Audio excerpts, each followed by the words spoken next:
Hello everyone, मैं और कीर्ति आज आपके लिए लेकर आए हैं एमबीबीएस इन बांग्लादेश की ये वीडियो। और इसके अंदर हम बहुत सारे फैक्टर्स डिस्कस करेंगे कि जो बांग्लादेश के अंदर हमें कंसीडर करने चाहिए। तो अगर आप में से कोई भी प्लान कर रहे हैं एमबीबीएस बांग्लादेश में करने के लिए, तो आप इस वीडियो को पूरा देखिए और साथ ही साथ हमारे चैनल को लाइक करिए और सब्सक्राइब करिए।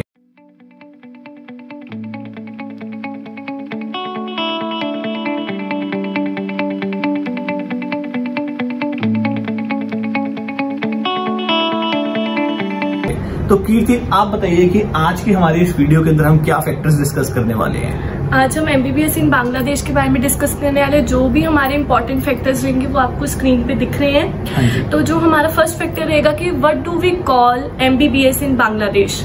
देखिए, जैसे कि इंडिया में एमबीबीएस कोर्स होता है, वैसे ही बांग्लादेश में भी इसको एमबीबीएस कोर्स कहा जाता है। अनलाइक द अदर कंट्रीज जहां पे उसको एमडी के नाम से जाना जाता है, आप फिलीपाइंस, यूक्रेन, रशिया यहाँ पर जाके जब पढ़ाई करते हैं तो इसको एमबीबीएस नहीं एमडी कहा जाता है। बट बांग्लादेश के इसके अंदर एमबीबीएस ही कहा जाता है। और इसके लिए मैं आपको रीजंस बताता हूँ। रीजन ये है कि जो बांग्लादेश के अंदर बुक्स पढ़ाई जा रही है, आपको इंडिया के अंदर वही सेम बुक्स वही सेम ऑथर्स के साथ पढ़ाई जा रही है। और मोर ओवर इंडिया से बहुत सारे ऐसे टीचर्स भी हैं जो बांग्लादेश के अंदर जाकर पढ़ा रहे हैं। तो due to the same study structure, same study material, MBBS is known as MBBS in Bangladesh also. तो जो हमारा सेकंड फैक्टर है एमबीबीएस इन बांग्लादेश में, वो है एलिजिबिलिटी। मतलब एलिजिबिलिटी रिक्वायरमेंट्स क्या है। देखिए, एलिजिबिलिटी रिक्वायरमेंट्स की दो ही बेसिक रिक्वायरमेंट्स हैं। द फर्स्ट वन इसकी आपको पीसीबी यानी कि फिजिक्स, केमिस्ट्री, बायोलॉजी के अंदर एग्रीगेट 60% आपको स्कोर करना होगा और इसके अलावा आपको नीट क्वालिफाई करना होगा। ठीक है, तो काफी स्टूडेंट्स का और पेरेंट्स का ये क्वेश्चन रहता है कि इफ अगर 2020 तो चलो हम कंसीडर करके चल रहे हैं, बट अगर किसी ने 2019 में नीट क्वालिफाइड किया या 2018 में नीट क्वालिफाइड किया, तो क्या वो एलिजिबल है एमबीबीएस पढ़ने के लिए बांग्लादेश में।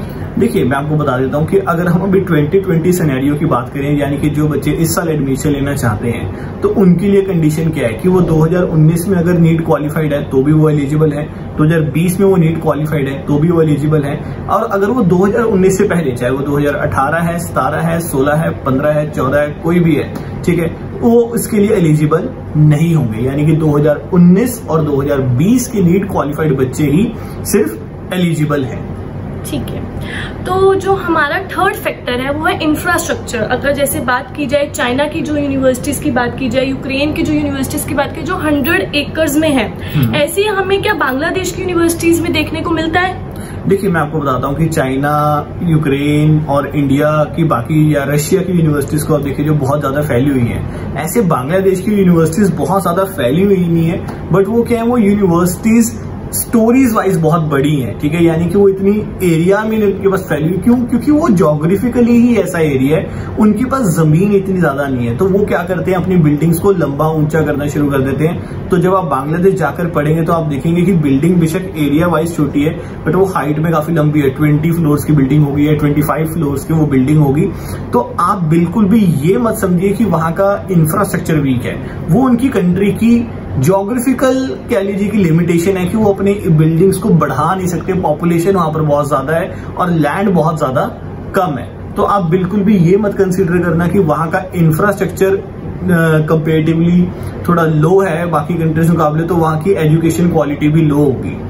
ओके, तो जैसे अगर अदर कंट्रीज की हम बात करें कि जैसे फिलीपाइंस हो गई, या मेनली अगर यूक्रेन की बात करूं, यूक्रेन में क्रॉक 1 क्रॉक 2 होता है, तो बांग्लादेश में भी ऐसा कोई एग्जाम होता है। नहीं, देखिए, बांग्लादेश के अंदर क्रॉक 1, क्रॉक 2 या फिर एनमेट ऐसा कोई एग्जाम नहीं होता है। हाँ, बट बांग्लादेश के अगर मैं आपको बताऊं कि जो FMG रेशियो है वो, या MCI स्क्रीनिंग टेस्ट रेशियो है, वो सबसे ज्यादा हाईएस्ट है आफ्टर मॉरिशियस।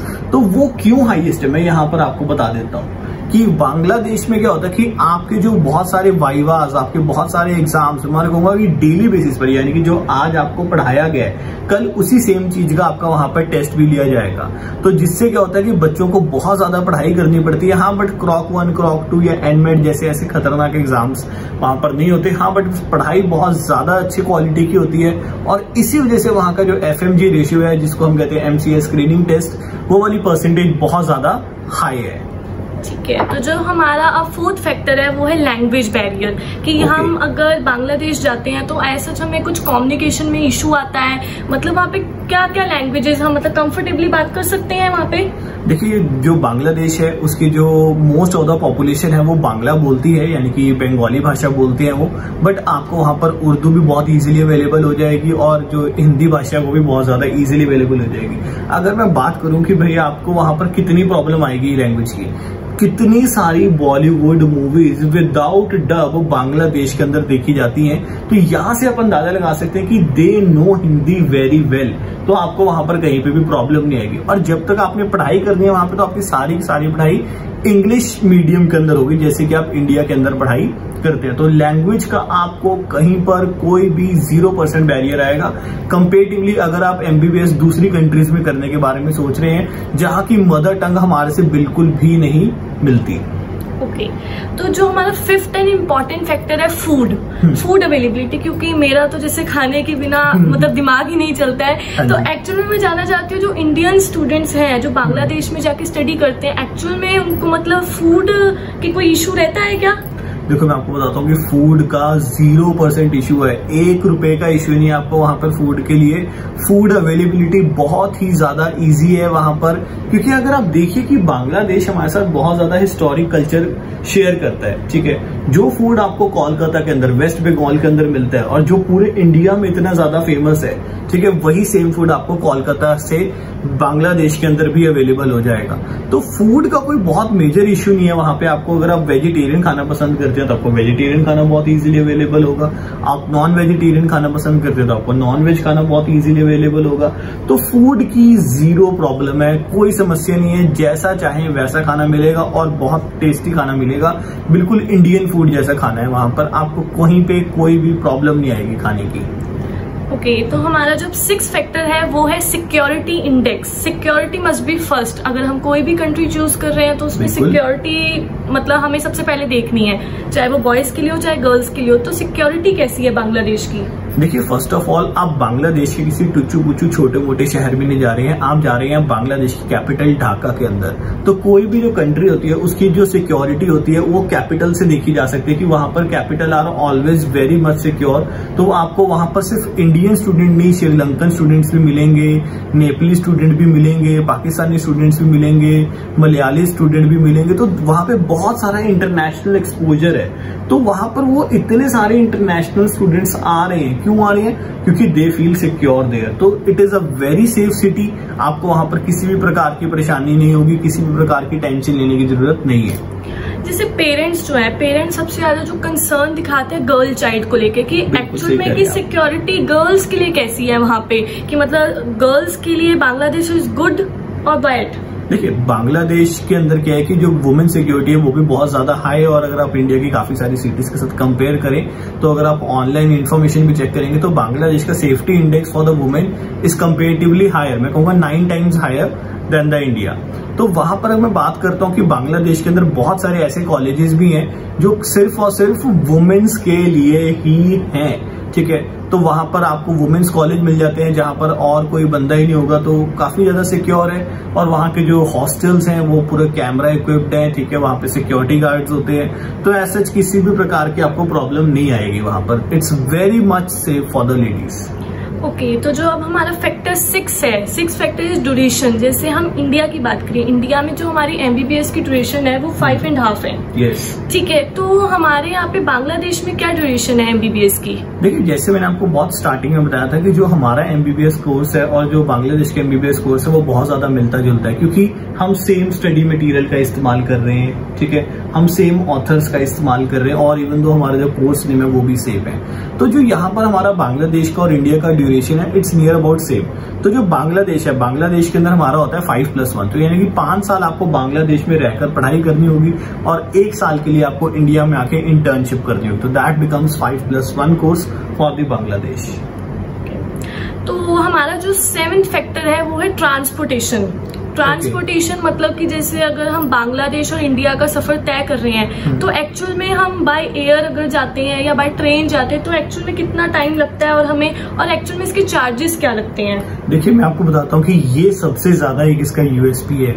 इसका यूएसपी क्या है कि जैसे अब इंडिया और बांग्लादेश के बहुत ज्यादा हिस्टोरिक कल्चर फेस ये आपस में शेयर करते हैं, तो इंडिया के अंदर जितने भी फेस्टिवल्स हैं आप वापस इंडिया के अंदर आके सेलिब्रेट कर सकते हो। क्यों? क्योंकि ढाका से कोलकाता की जो फ्लाइट्स हैं इट इज वेरी चीप, 3000 से 5000 रुपए तक की फ्लाइट रहती है। और अगर किसी को बाय एयर डर लगता है ट्रैवल करने के लिए तो बहुत सारी ट्रेन्स भी चलती हैं, तो इट इज वेरी इकोनॉमिकल और आप अपनी फैमिली के साथ हर एक ओकेजन सेलिब्रेट कर सकते हो।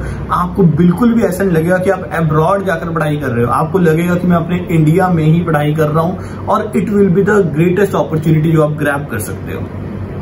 अब जो हमारा 8th फैक्टर है वो है फी स्ट्रक्चर। ये सबसे इम्पोर्टेंट फैक्टर है, क्योंकि अगर हम कोई भी कंट्री को चूज करें, कोई भी यूनिवर्सिटी को चूज करें, मेन है कि हमें कैसे प्लान करना है, अपना फीस क्या होनी चाहिए, उसके क्या चार्जेस होने चाहिए। देखिए मैं आपको बताता हूँ कि जो यहाँ का फीस स्ट्रक्चर है वो that ranges from 30 lakhs to 50 lakhs, ठीक है। बट मैं अगर आपको श्योरिटी दे सकता हूँ, अगर आप मेरे साथ एसोसिएट होते हो तो मैं आपको 30 lakhs की रेंज पर बहुत ही बढ़िया यूनिवर्सिटीज दिलवा दूंगा।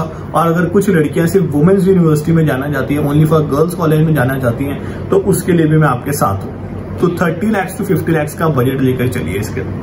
अब जैसे काफी पेरेंट्स अपना फुल बजट प्लान करते हुए चलते हैं कि एक्चुअल में जब हम जाएंगे तो हॉस्टल का खर्चा क्या रहने वाला है, हमारा मेस का क्या रहने वाला है, मिसलेनियस एक्सपेंसेस को इंक्लूड करके अगर आप हमें थोड़ा सा पूरा बजट बताएंगे तो हमारे पेरेंट्स के लिए भी अच्छा रहेगा। लुक, मैंने आपको शुरू से बताया कि जो भी मैं फीस स्ट्रक्चर बताता हूँ मैं ऑलवेज इंक्लूडिंग एवरीथिंग बताता हूँ। तो जो मैंने आपको 30 lakhs to 50 lakhs का बजट बताया, यानी कि अगर मैंने आपको 30 lakhs का बजट बताया है तो इस 30 lakhs के अंदर आपकी यूनिवर्सिटी फीस भी आती है और आपकी हॉस्टल फीस भी आती है। और जहां तक सवाल रहा हमारी मेस का, वो जो मेस का खर्चा होता है, चाहे आप इंडिया में पढ़ाई करिए चाहे आप बाहर पढ़ाई करिए, वो डिपेंड करता है हमारी एक्चुअल कंजम्पशन के ऊपर। बट स्टिल मैं आपको आइडिया जरूर दूंगा कि कितना खर्चा आ सकता है। तो 5 to 7,000 पर मंथ पर बच्चे का खर्चा आप मेस के लिए लगाकर चल सकते हैं। बाकी जो 30 lakhs है it is including tuition fee and including hostel.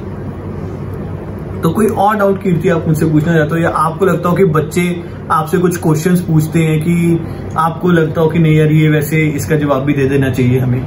नहीं, बांग्लादेश के लिए जो भी हमने क्वेरीज पूछी है सारी सॉल्व हो चुकी हैं। बाकी आप कुछ ऐड ऑन करना चाहते हैं अगर इसमें? देखो मैं आपको एक और पॉइंट बताता हूँ इसके अंदर कि मेरे पास कुछ बच्चे आए थे, उन्होंने मेरे से क्वेश्चन पूछा था। तो थोड़ा सा फनी क्वेश्चन है कि उन्होंने मुझसे पूछा था कि बांग्लादेश के अंदर क्या हमें कोई ड्रेस कोड होता है, कि जैसे वो एक इस्लामिक कंट्री है तो क्या हमें कुछ ऐसे रूल्स एंड रेगुलेशंस होते हैं कपड़े पहनने के ऊपर? तो ऐसा कोई रूल एंड रेगुलेशन नहीं है, आप जैसे चाहें वैसे कपड़े पहन सकते हैं। बांग्लादेश बहुत ही अच्छी कंट्री है और जैसे आप इंडिया में हम अपनी मर्जी के कपड़े पहनते हैं, अपनी मर्जी का खाना खाते हैं, अपनी मर्जी से घूमते हैं, बांग्लादेश में बिल्कुल ऐसा ही होता है। तो अगर आपकी कोई भी और क्वेरीज हैं बांग्लादेश के रिगार्डिंग तो आप हमें कांटेक्ट कर सकते हैं गिवन नंबर्स के ऊपर, या फिर आप हमारे ऑफिस के अंदर हमें मिल सकते हैं। Till then take care, bye bye.